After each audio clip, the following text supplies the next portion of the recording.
Yes, Roger, I have a $50 bill on this car, and it's right down here by your leg, so please don't. Tell us a little bit about the Mint Express built by Ray Farner. Well, this car actually has, Dick, $5,000 in cold cash embedded in this paint job. Now, you can actually say that because you've counted it, right? You know me and money. Yeah, I keep pretty close tabs on Farner, all right. But this car is a really unique automobile. It has a Ford engine and a Kilborn injection system, which is rarely driven on the street. They're a little bit tricky to start since they don't have a choking system. Ray has to get out and squirt some lacquer thinner down each one of those tubes to start this engine. But it runs very well once it warms up, and it's a lot of fun to drive. And we have everything from pennies clear up to $100 bills on the car. Ray has left no area not covered on this car, even underneath the fenders. He's got dollar bills underneath there. You know, it's probably funny because there's probably times in Ray Farner's life that he says, boy, I need 50 bucks. Can you see him coming out to the car and saying, now I put the money on, how do I get the money off? If they see him coming this way with a putty knife, they usually grab him and restrain him. Because the money is really stuck on here quite good. That's right. And I don't think it can be removed, can it? No, in fact, Ray had a little bit of a problem at one time in that the green he picked for this car wasn't exactly true. But at that point in time, he already had most of the money in place, and so he had to take masking tape and tape off every single one of these coins and bills and reshoot the green that's on this car. So we've got like $5,000 in money on the car. What would the entire automobile be worth? Do you have any idea? I think Ray values it somewhere around $50,000. This is beautiful. Okay, let's move on to another. Okay, Roger, this is a 1977 Chevy van. It's called the Starbright. The owner is Leon Knoll of Marion, Illinois, and this is a beauty. This is a beauty. Dick, there's been a tremendous amount of metal work done on this car. By that I mean a lot of extra components have been changed and molded in right with the metal body. The flares along the side. This door that we're standing beside is referred to as a gull wing door. Well, I was going to call it a canopy, but it's a gull wing door. And why is it called that? Well, it hinges from the top and raises up. Now, this door, as it came out from the factory, originally slid back and forth along the side of the truck on rails. Right. And this owner has taken the rails off and hinged the door at the top so that it raises up, as you say, like a canopy to gain access to the inside of the truck. This would be a phenomenal van to take out on a picnic, wouldn't it? Raise up the door and just sit underneath and have a little picnic. Got it built right in. Another feature of this truck is the fact that the rear of the truck has been extensively reworked, and the doors, which normally are found at the rear of the truck, have been welded shut and smoothed over. So the rear of the truck presents a totally smooth appearance. You know what's nice about the Ray Farner Custom Auto Show is that the exhibitors that bring down the vans and the cars actually just don't bring them down, set them here. They actually work on the display. As you can see, this is the display itself is beautiful besides the van. I mean, he's taken a lot of hours to put up a beautiful display. Well, there's a reason for that. You see, the displays are judged independently of the units themselves, and there is a special award for the most attractively displayed unit. Okay, and again, this car is owned by Leon Knoll, Marion, Illinois, so they come from all over the Midwest to be in Ray Farner's Custom Auto Show, because that's the place to be if you have a customized car. It's the place to be, all right. I'll tell you, Dick, I think we've probably piqued the curiosity of some of the viewers. Why don't we talk about the possibility of them being able to build their own car from some kind of a kit? And we can do that by showing them a kit that's been finished. That's right. Right, let's do that now. Okay. Okay. Okay, Roger, we were talking about kit cars, how you go out, you buy really piece by piece and build the car up from the pieces to what it looks like here, which is a 1916 Ford owned by Steve Waldron. And tell us a little bit about it. All right, this car is a kit car, as we said, and by that I mean you can buy all of these components, the body, the frame, the front suspension, even the disc brakes, right across the counter. Right. So that if you're not too much of a scrounger, you know, and you like to beat these old auto junkyards and things like that for a usable body, you pick up these components here made of fiberglass and go right to town on your own car. This car could probably be duplicated as it sets right here with a pretty much stock motor for somewhere around $5,000 to $7,000. And this is called a kit car. This car is a kit car. It's called a Fad T, and it's loosely based on the old 1916 Model T Roadster pickup body. And it's again owned by Steve Waldron. and it's a 1916 Ford, and we have another kit car right next to it. So let's kind of walk over here and see that. Anything else you want to tell about this car? The car we're looking at right now is pretty much the bare bones type kit car. Now, the one we're going to look at in a few minutes will be the... A little bit more elaborate. Yes, definitely a product of the customizer's art, and heavily individualized by the man that built that. Okay, let's take a look at this. This is a 1922 Ford owned by Max Van Rees, and it's a beautiful car, and we have a beautiful lady on the inside. That's Randy. Hi, Randy.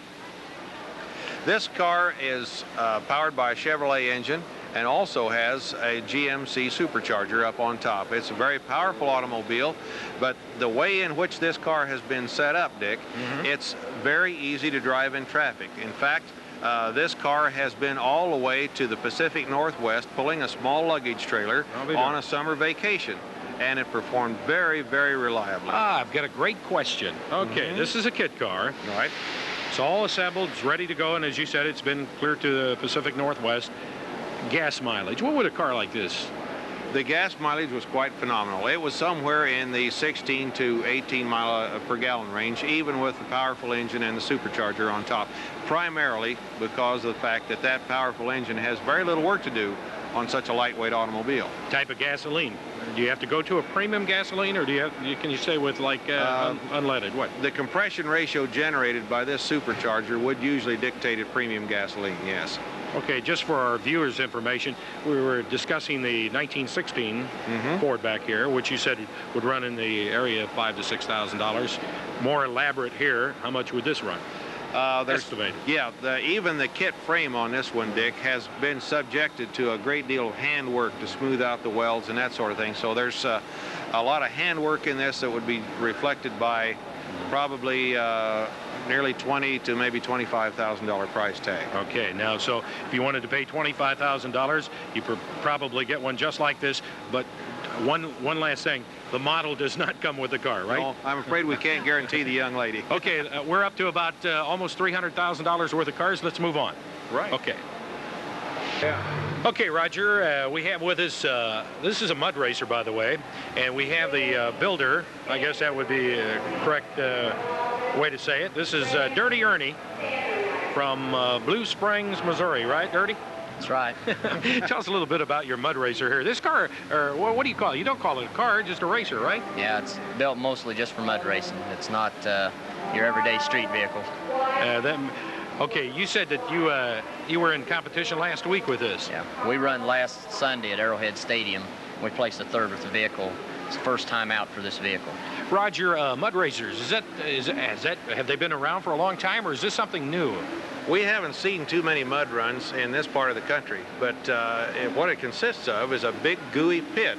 And these fellows plunge into that pit with these machines and see how far across it they can get. And they usually submerge them pretty much. So it takes a while to clean them up afterwards, right, Dirt? Yeah, about 3 days. This is actually a part of a kit car too, isn't it? Of sorts. These are pretty much a one-off proposition. The part of the kit car that we see here actually is the little bucket body. And those little bucket bodies just turn up everywhere. How long did it take you to get the finished product here, Dirty Ernie? We've worked on this one all year. It's been all winter. Try to say Dirty Ernie 5 times real quick, right?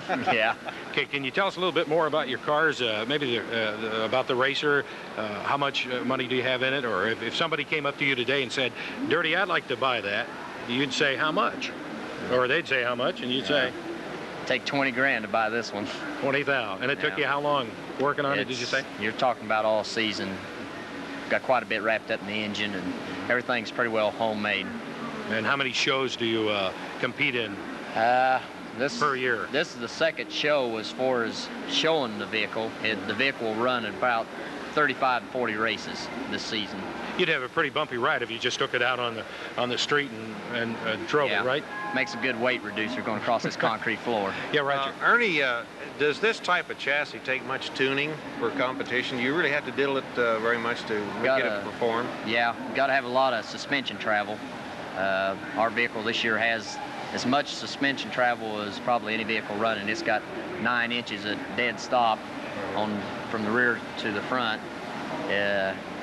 you need a lot of suspension travel to keep from the breakage. That's right.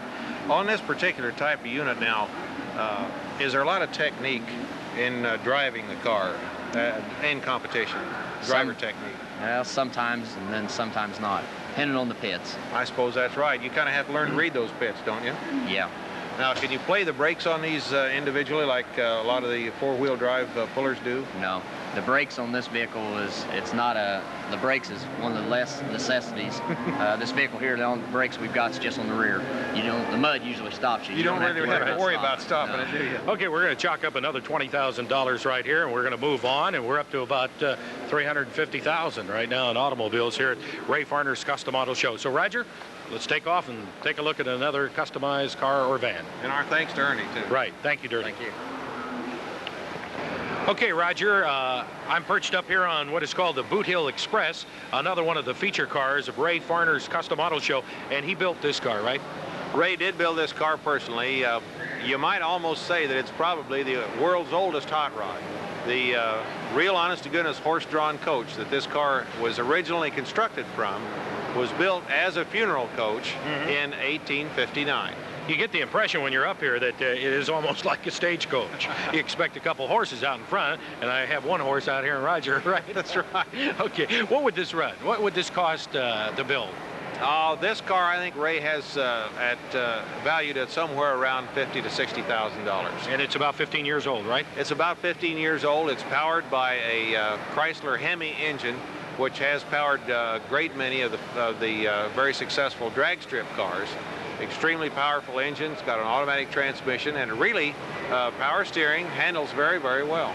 So whenever you go to a Ray Farner Custom Auto Show, you'll see one of his feature automobiles, and this is one of them called the Boot Hill Express. And we're going to see probably another one of Ray Farner's feature cars here in just a moment. So we're going to move on and look at another one, right, Raj? Right. Okay, ladies and gentlemen, yes, that is my foot down there, and that's about how much room you have from the ground to the bottom of this automobile. It's a 1941 Buick, and it's owned by Lee Pratt of Des Moines. And boy, this is really low to the ground, Roger Kilborn. This is pretty special. Lee has changed all of the suspension, including the front portion of the frame, so that he can install a hydraulic suspension outfit on this, and he can control the ride height of this car with levers from the instrument panel and raise and lower the height of this car through about an 8-inch span. So what you're telling me is that once he decides to drive the car out on the street, there's a lever, he just pushes it, and the car goes up. Yeah, the metal frame of the car, as we talk here, is actually sitting on the floor of the auditorium. I see. And the tires on the front are the same that he has on the back. Very same size. That's right. 1941 Buick by Lee Pratt of Des Moines, and he's pretty synonymous with car shows. He's been in them all over the United States. This Lee and myself are a couple of old lead sled fans. That's what we call this. This car has had a great deal of customizing and metal work done to the body. The headlights have been built into the fenders so that it's extra smooth. The hood ornament's been removed. The door handles, incidentally, right behind you there, Dick, have been removed. And the doors are controlled by electric latches to open and close the doors. And where are they located at? I'm not or is that a secret? That's a secret. I'm not going to tell For you. those of the people that are watching, they might want to try to get into one of these cars. Yeah, they're well concealed. And so we have Lee Pratt's 1941 Buick, which would sell for what? Any idea? Oh, That'd this thing has got so many man hours on it. I imagine we're probably looking at about a $50,000 car if he were to add up all the man hours that went into it. Okay, again, a 1941 Buick built by Lee Pratt of Des Moines. It's a super automobile, just one of many here at Ray Farner's Custom Auto Show. And let's move on. Let's move on. Roger, we want to thank you very much and for this interesting look at Ray Farner's Custom Auto Show. And Ray is all over the United States with his auto shows, and some of the places, Roger? We have shows in St. Louis, Kansas City, Denver, 2 shows in Kansas City, Portland, Seattle, and of course Des Moines. And we even included Decatur, Illinois this year. Decatur, right? Illinois this year. This is the first time for us, Decatur. So you viewers out there, whenever Ray Farner's Custom Auto Show is near you, here's a chance to see exciting customized autos. And here at Betts Auditorium in Des Moines, Iowa, we have today